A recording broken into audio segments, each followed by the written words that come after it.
The 2015-16 season was a bit of a nightmarish one for Newcastle United. Following the dismissal of Alan Pardew midway through the previous campaign, interim boss John Carver had managed to keep the club 4 points above the relegation zone. Mike Ashley did actually pump some money into the club the following summer and winter, investing more than £80 million on transfers, but fans were understandably underwhelmed by the appointment of Steve McClaren. An excellent coach, but a questionable manager, McClaren hadn't managed a Premier League club since 2006. Following almost a decade out of top-flight management in England, the former FC Twente boss looked a little out of his depth. He was sacked in March with Newcastle languishing in 19th place, 1 point from safety, albeit with the game in hand. McClaren's replacement, Rafa Benitez, shocked a lot of people, but it was a little bit too little, too late. The Magpies had a very good end to the season, but so too did their time-ware rival Sunderland under Sam Allardyce, and Newcastle finished the season down in 18th place. I have recently done videos on Aston Villa's relegated 2015-16 side and Hull City's relegated 2016-17 team, both of which contain some real gems, so feel free to check those out if you haven't already. The criteria here is the same as then. We'll look at the 11 that play most frequently across the entire campaign in the Premier League before taking a quick look at any interesting squad players. Here is Newcastle United's relegated 2015-16 11. Where are they now? Rob Elliot, Newcastle United. One of only a few players from this squad that is still in Newcastle United, despite the fact that it was only a few years ago, this was actually the only season in which Rob Elliot played more league games for Newcastle than any other goalkeeper.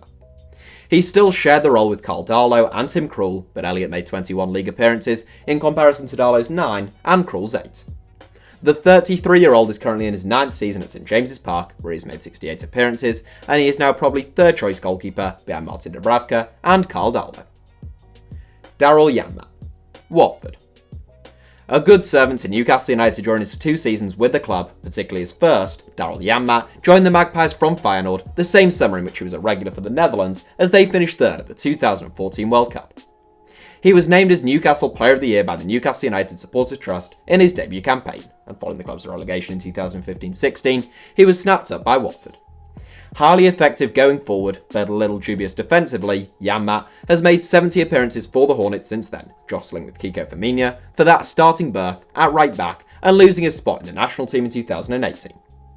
Chancellor Mbemba, Porto. No defender made more Premier League appearances for Newcastle United during the 2015-16 season than Chancellor Mbemba, as the Congolese centre-back missed just 5 league games all season. He was actually very promising that season as a 21-year-old, but he never really got a chance under Rafa Benitez. Mbemba tended to divide opinion, with some believing he had all the tools to become a top-class centre-back, and some happy to assume that if Rafa didn't rate him, he must have had his reasons. Mbemba joined Porto for a reported £4.1 million in the summer of 2018, but struggled with injuries, limited him to just 3 appearances in his debut campaign. He has already made 2 appearances so far this season for the Portuguese Giants, and he'll be hoping to nail down a starting berth and avoid any more setbacks. Fabrizio Coloccini, San Lorenzo. A brilliant player for the majority of his time at St James's Park, this was Fabrizio Coloccini's final season at Newcastle United, and there was a feeling that maybe his departure came a year too late. Coloccini joined Newcastle from Deportivo La Coruña for a hefty fee and on a hefty salary in 2008, and he wasn't always particularly enthralled by the club's ambition. Nevertheless, his own performances for 6 or 7 years were very good, even making the PFA Team of the Year in Newcastle's excellent 2011-12 season. The Argentine international departed in 2016 to seal a dream return to his boyhood club San Lorenzo, but it hasn't been such a dream since he arrived there. The 37-year-old has been plagued by back injuries, limiting him to just 38 league appearances in 3 years, and one suspects this will be his final season in the game. Paul Dummett, Newcastle United. Newcastle United's main left-back during the 2015-16 season, and still their main left-back now, Paul Dummett has come on leaps and bounds in the 3 years since Newcastle's most recent relegation. Now aged 27, the Newcastle-born Welsh international has taken some flack over the years with his boyhood club, but he's now firmly established himself as a fan favourite on the terraces at St James's. He has played more than 150 games for Newcastle in total, and he's been one of the most dependable players over the last 12 to 18 months. Georginio Wijnaldum, Liverpool.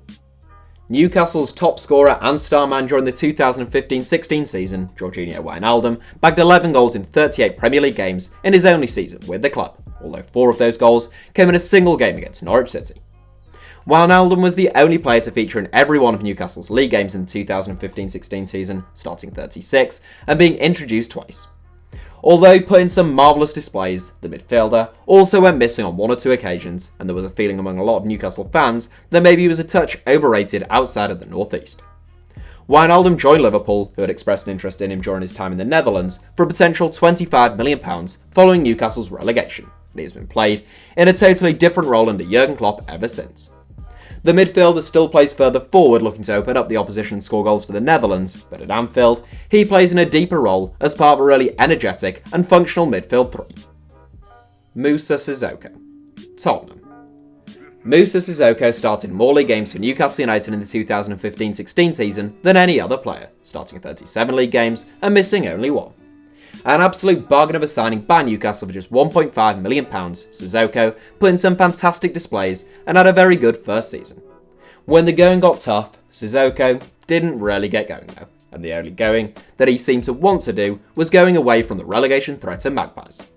He was accused of being lazy and wanting out, and there was a general amazement at Newcastle that the club managed to get £30 million for him. Mauricio Pochettino can work wonders with a player though, and after a season bedding in, Sissoko has been fantastic for Tottenham over the last two seasons.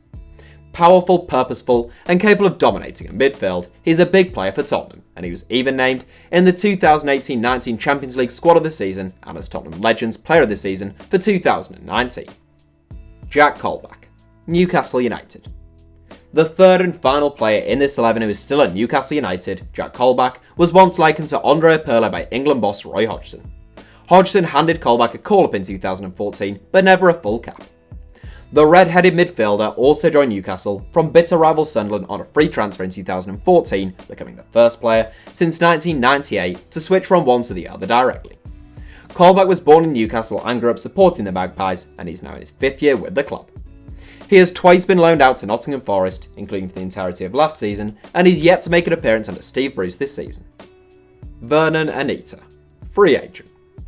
Capped 3 times by the Netherlands, Perez and Anita was quite an exciting arrival at Newcastle, joining the club as a 23-year-old who had already made more than 150 appearances for Ajax.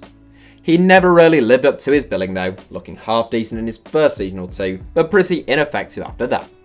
Signed as a midfielder, Anita just didn't offer a great deal in the middle of the park, although he did put in some decent performances under Rafa Benitez at full-back.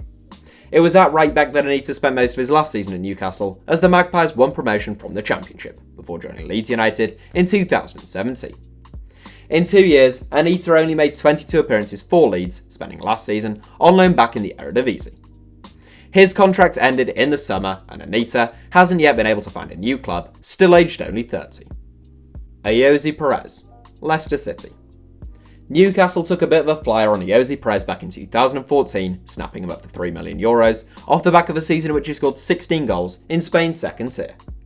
Reports claim that Perez turned down offers from Real Madrid and Barcelona to link up with Alan Pardew, which, if true, it's hard to believe that he didn't fail his medical on account of being totally and utterly insane. Nevertheless, Perez did join Newcastle, and he bagged a respectable but far from awe-inspiring 7 goals in his debut campaign. That was pretty much the story of Perez's time in Newcastle, up until the second half of last season, in which he just turned it up a notch. He struck 13 times last season, with 11 of those goals coming in the second half of the campaign. That prompted a £30 million move to Leicester, but Perez is yet to score in 6 games for the ambitious Foxes. Alexander Mitrovic, Fulham. A big fan favourite at St James's Park despite not actually showing his best form for Newcastle, Alexander Mitrovic featured in 34 of Newcastle's 38 league games during the 2015-16 season, but he only actually made 22 starts. He scored a total of 8 goals, trailing only Georginio Wijnaldum in the Magpies scoring charts, but he was surprisingly ineffective in the Championship the following season, scoring just 4 goals in 25 outings.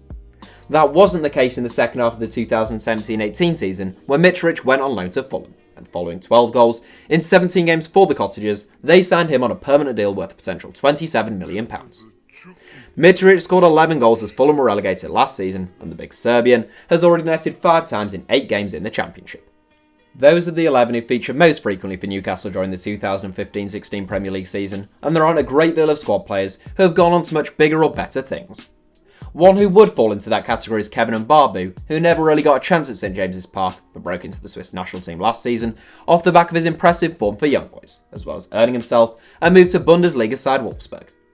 Another will be Florian Thauvin, who returned to Marseille following his disappointing stint in the Northeast and has since been an absolute sensation. The white man bagged 26 goals in the 2017-18 season alone, breaking into an excellent French squad and winning a World Cup in 2018. Elsewhere, striker Papis Cisse now plays for Turkish Super League side Alanyaspor, and Ross Townsend is still with fellow Premier League outfit Crystal Palace, and former Newcastle favourite Cheick Tiote obviously tragically passed away in June 2017 whilst playing in China at the age of 30. That's it for today's video. Congratulations on making it to the end of the video. Since you've got this far and in exchange for eternal good luck and happiness, why not subscribe and turn on notifications for the ever brilliant HITC Sevens. Also, for mobile users, if you click on your screen now there should be some suggestions of other videos YouTube thinks you might like, and I agree with YouTube. If you're watching on desktop, they should appear of their own accord. Thank you all for watching, give us a like if you enjoyed the video, and I hope you have a brilliant day.